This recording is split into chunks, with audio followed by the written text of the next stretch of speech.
This video is to show you how to lay out a floor plan in a Planoblique format, which is a nice way to demonstrate the depth and the volume of space in a floor plan. So what I have here is two floor plans, identical floor plans. I'm going to keep this one just the way it is over here so you can see how it gets transformed into the Planoblique. This is the one over here that I'm going to be working on. So to start off with, what we want to do is decide how much of the height of the walls that we want to show in this Planoblique. And if we think about how this plan has been laid out, the windows and the doors and everything that's being shown here is being shown in such a way based on where the theoretical cut plane is in the floor plan. And that's usually 4 feet above the floor line. If we're doing an oblique, if we use 4 feet as a dimension, as that's the advantage of using oblique and isometrics, is that you can measure things to actual size. But if we were to do that, the appearance of the wall will actually seem taller than 4 feet because of how an oblique gives you the illusion when you put in the depth to actual size that the depth is actually deeper than it is. So we're going to correct that by taking anything that's representing the depth of this floor plan. Whatever dimension we would normally use, we're going to cut that dimension in half. So I'm going to assume that this is going to be a 4-foot cut plane, and so I want the wall heights to be 4 feet, so we're going to see the windows cut in half, the doors cut in half, and so on, which means that I'm going to actually use the line length of 2 feet to show the walls.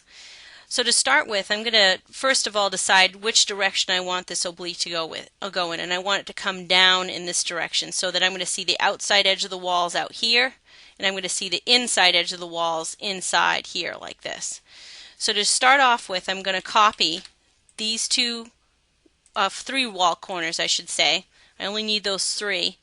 And I'm going to copy them down at a 45-degree angle. So I'm going to make sure that my 45-degree angle snap is turned on, drag in the direction I want to go in, and put in a distance of 2 feet because I want the walls to appear that they're 4 feet tall. Next, we can take this line here and move it back because we don't need that line edge to come out like that because this is representing the bottom edge of this wall. So all we'd be able to see is that plus the corner of the wall on the outside. We go in this corner and we can actually get rid of that line and then use fillet to fillet those 2 corners together and then draw a line from corner to corner, which should line up perfectly. And then we go to this corner again, we have extra line there that we don't need, pull that back and then draw a line from corner to corner. So right now the outside edge looks like that the wall has an actual depth or thickness. We have to deal with the inside edge now. So since we'd have an outside edge, bottom edge of the wall, we're also going to have an inside edge, bottom edge of wall. So let's just start off with this one room. I'm going to copy this corner down from this corner down 2 feet. This line would go all the way over until it hits the bottom edge of that line, and that corner would connect somewhere over here behind the wall. This line here is going to go from this corner down, but we're not going to really be able to see that corner because of this opening. So before I start editing that line, I'm going to add the opening.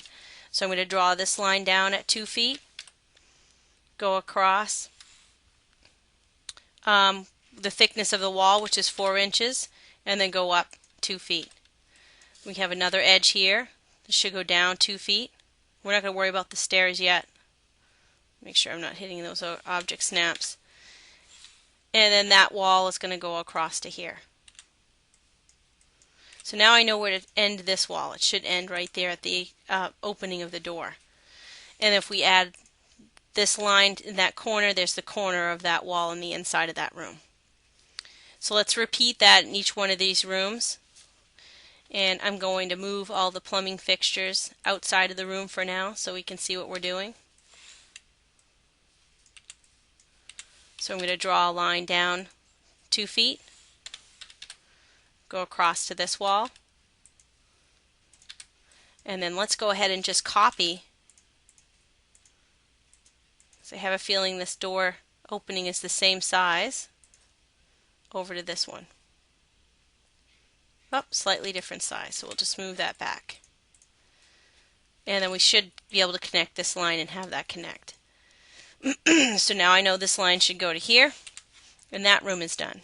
Next room, draw a line from here down 2 feet, go across, and then down. And so I skipped ahead a little bit here. You would continue to do that until you had all of the room's depths defined. So all I did was go 2 feet down from a point up here in the top portion of the floor plan, go down 2 feet, and then you're following a vertical line whenever you're drawing, or this line for instance, and this line should be parallel. This line and this line should be parallel. So they're either vertical or horizontal, parallel to the ones just above it. To define the bottom edge of the floor. Well, it looks like I'm missing a spot right here. So here's an example. I'm going to go down 2 feet, and then I'm just going to go across so that it's parallel with this, the 4 inches for the thickness of that wall right there. And so you do that all the way around and fill in the doorways as openings like I've done. Now what I've done is pulled the kitchen, the steps, the stairs, and the bathroom out away from the floor plan so you can see what we're doing as we go along. The next step is we want to add some detail to these windows. So we're going to do the same thing, but we have to think for a minute what we want the sill height for the windows to be. So let's make it easy on ourselves and put the sill height at 2 feet, which means that we want to go down 1 foot at a 45-degree angle. That's going to be the bottom of our window, and then come back up 1 foot. And so we'll be able to see that we're cutting through the sash of the window. So I'm going to start with a line from here, go down to 1 foot, go across whatever this width is, so I can track along the 45-degree angle line and do that, and have that window, the rough opening if you will, shown. Now on the inside I'm going to show the trim of the window as well to add a little bit more detail. So I'm going to switch to that layer and draw a line from here. And I'm going to eyeball this just to make that look about right.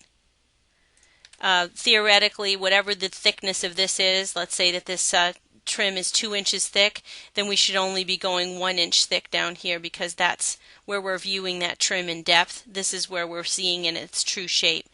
Now to actually show the depth of the window, we want to repeat that here on the back side, and that should be aligned with that corner, and it's going to kind of disappear here. So we're also going to see an edge right here. And let's trim away these lines in the foreground. Now we would also see an edge right along the edge of where the glazing is. So I'm going to bring that edge down and across until it disappears behind the trim.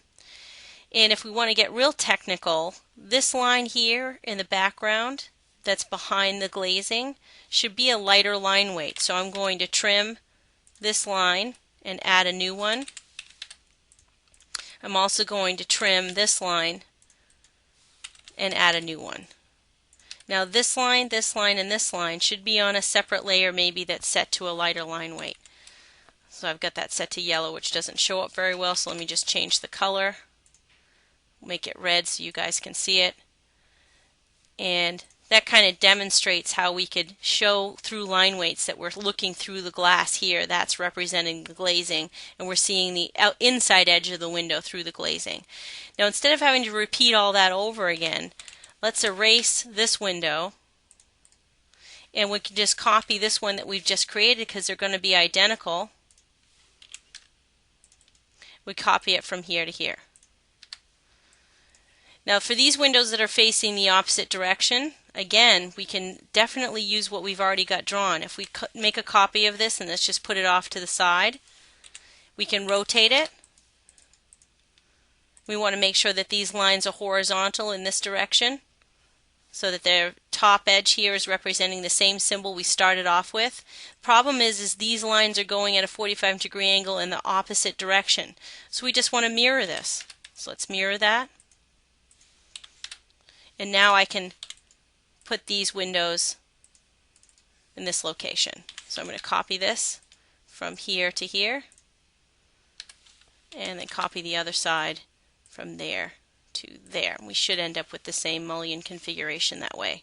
So let's get rid of that line and that line. So we have another copy window over here.